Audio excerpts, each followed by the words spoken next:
Hi friends, అందరికీ నమస్కారం. Welcome to employees updates. ఈ ఛానల్ ద్వారా టీచర్లకు, ఉద్యోగులకు మరియు పెన్షనర్లకు సంబంధించి ఎప్పటికప్పుడు లేటెస్ట్ అప్డేట్స్ తెలియజేయడం జరుగుతుంది. సో ఫ్రెండ్స్, ఈ వీడియో కనుక మీకు నచ్చినట్లయితే లైక్ చేయండి, షేర్ చేయండి. అలాగే మన ఛానల్ను సబ్స్క్రైబ్ చేసుకోండి.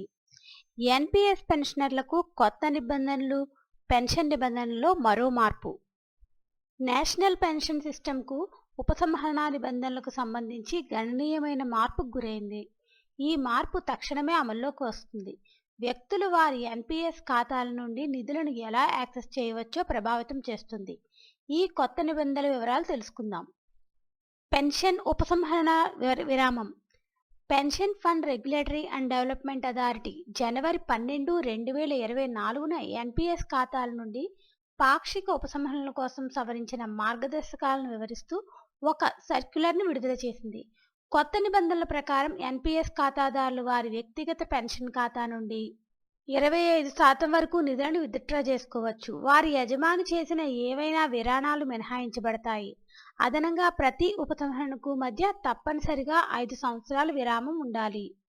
అలాగే ఎన్పీఎస్ నుండి ఉపసంహరణలు అవేంటంటే పిల్లల విద్య లేదా వివాహం. ఖాతాదారులు పిల్లల ఉన్నత విద్య లేదా వివాహ ఖర్చుల కోసం నిధులను ఉపసంహరించుకోవచ్చు. అలాగే హోమ్ కొనుగోలు లేదా లోన్ రీపేమెంట్. వ్యక్తులు ఇంటిని కొనుగోలు చేయడానికి లేదా ఇప్పటికే ఉన్న గృహ రుణాన్ని తిరిగి చెల్లించడానికి నిధులను యాక్సెస్ చేయవచ్చు. అలాగే తీవ్రమైన అనారోగ్యాల సందర్భంలో ఆసుపత్రిలో చేరడం మరియు చికిత్సా ఖర్చుల కోసం కూడా ఉపసంహరణలు అనుమతించబడ్డాయి. అదేవిధంగా వైద్య వైకల్యం లేదా ప్రమాదం కారణంగా వైకల్యం ఏర్పడిన సందర్భంలో నిధులను ఉపసంహరించుకోవచ్చు.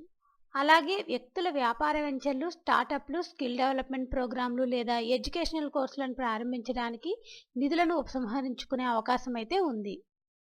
సో ఫ్రెండ్స్, ఈ కొత్త నిబంధనల ప్రకారం ఎన్పీఎస్ ఖాతాదారులు వారి వ్యక్తిగత పెన్షన్ ఖాతా నుండి 25% వరకు మాత్రమే వారి డబ్బును వారు విత్డ్రా చేసుకోవచ్చు. ఫ్రెండ్స్, దీనికి సంబంధించి ఎటువంటి అప్డేట్స్ వచ్చినా మన ఛానల్లో తెలియజేయడం జరుగుతుంది. ఈ వీడియో కనుక మీకు నచ్చినట్లయితే లైక్ చేయండి, షేర్ చేయండి. అలాగే మన ఛానల్ సబ్స్క్రైబ్ చేసుకోండి. Thanks for watching this video.